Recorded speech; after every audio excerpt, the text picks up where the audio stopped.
Kita lanjutkan kembali perkuliahan kita di sesi ke-13 ya, untuk setback.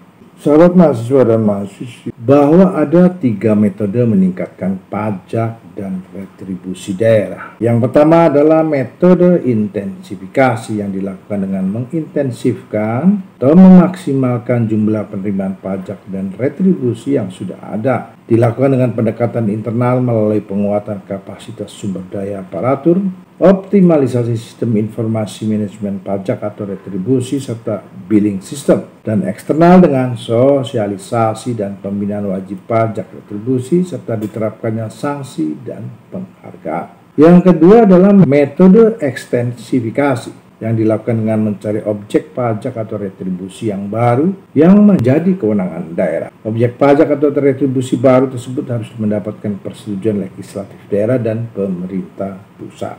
Yang ketiga adalah metode kombinasi, yaitu secara bersama-sama menerapkan kedua metode yang tadi saya sebutkan ditambah dengan pengkajian atau penelitian secara komprehensif. Sebenarnya banyak peluang yang ada di setiap daerah yang masih tidur alias belum digarap dengan maksimal sebagai sumber penerimaan asli daerah. Sektor lain yang juga berpeluang adalah dalam penerimaan pajak dan retribusi adalah perdagangan dan pariwisata yang harus selalu dikembangkan oleh daerah.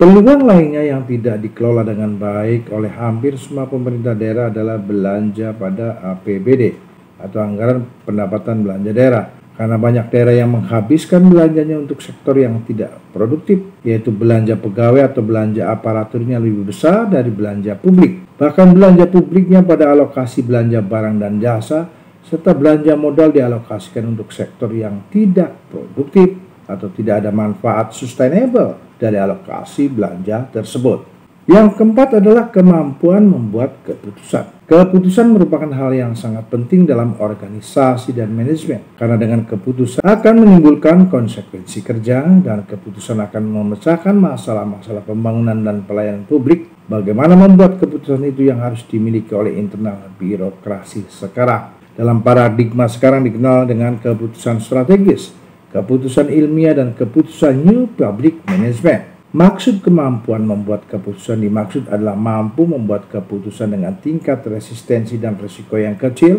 dan model keputusan tersebut diaktualisasikan dalam penyusunan kebijakan pembangunan daerah seperti RPJMD dan RKPD serta peraturan kepala daerah. Kita bisa menilai jika keputusan itu dapat diterima oleh banyak pihak dengan resistensi yang kecil, bermanfaat bagi peningkatan kesejahteraan masyarakat, maka keputusan tersebut dikategorikan sebagai keputusan yang baik atau New Public Management. Kebanyakan kepala daerah bersama legislatif daerah gagal membuat keputusan yang baik, yang ditandai dengan banyaknya perda dan perkada yang dibatalkan oleh Menteri Dalam Negeri dengan berbagai alasan seperti bertentangan dengan aturan yang lebih tinggi, menimbulkan ekonomi biaya tinggi, dan menghambat investasi dan lain-lainnya. Tercatat lebih dari 3.143 peraturan daerah yang telah dibatalkan oleh Menteri Dalam Negeri. Di samping itu banyak juga perda dan perkada yang tidak dapat diimplementasikan di daerah dikarenakan syarat kepentingan politik, ekspektasi dari berbagai pihak, dan atau perda dan perkara tersebut tidak berkualitas. Padahal kapasitas seorang kepala daerah tergantung juga pada keputusan yang dibuatnya. Yang kelima adalah kemampuan manajerial.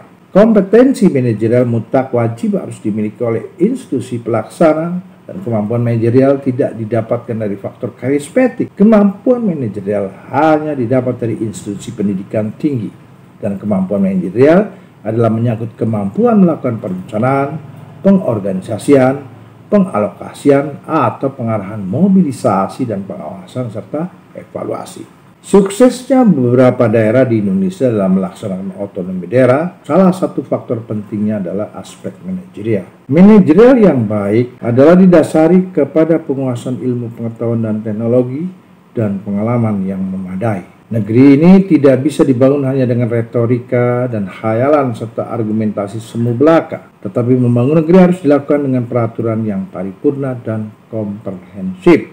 Demikian juga dengan kekuatan masyarakat. Masyarakat jangan selalu dijadikan subjek dan objek pembangunan, tetapi harus diikut sertakan dalam kegiatan pembangunan dengan sistem yang sudah ada. Berkenaan dengan ini, pemerintah telah mengeluarkan regulasi yang dijadikan dasar untuk partisipasi masyarakat, yaitu Permendagri nomor 13 tahun 2006 dan SE bersama Bappenas dan Mendagri nomor 1354/M.PPN 03/2004/050/744/SJ tentang pedoman pelaksanaan forum musrenbang dan perencanaan partisipasi daerah.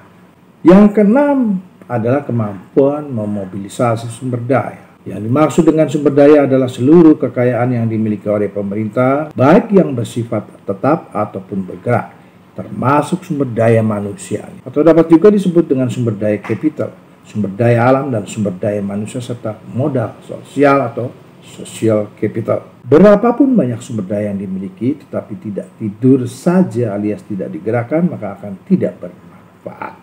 Untuk menggerakkan seluruh sumber daya yang ada jadi bermanfaat, maka diperlukan pemimpin yang mampu memobilisasi secara aktif, karena kebanyakan aparatur birokrasi kita hanya mampu melaksanakan mobilisasi pasif atau hanya banyak yang terfokus pada aspek administratif saja. Maka seharusnya seorang manajer birokrasi harus mampu memobilisasi capital, SDA dan SDM untuk dijadikan tool dalam melaksanakan pembangunan dan pelayanan publik di daerahnya. Kemampuan memobilisasi tersebut juga harus didapatkan dari institusi pendidikan baik formal maupun non-formal. Jadi jika sekarang banyak orang yang tidak mempedulikan pendidikan, maka kompetensi apa yang dimilikinya? Pastilah memimpin dengan nafsu dan kekuasaan saja. Demikian kuliah kita kali ini. Sampai ketemu lagi di pertemuan yang ke-14 mendatang. Assalamualaikum warahmatullahi wabarakatuh.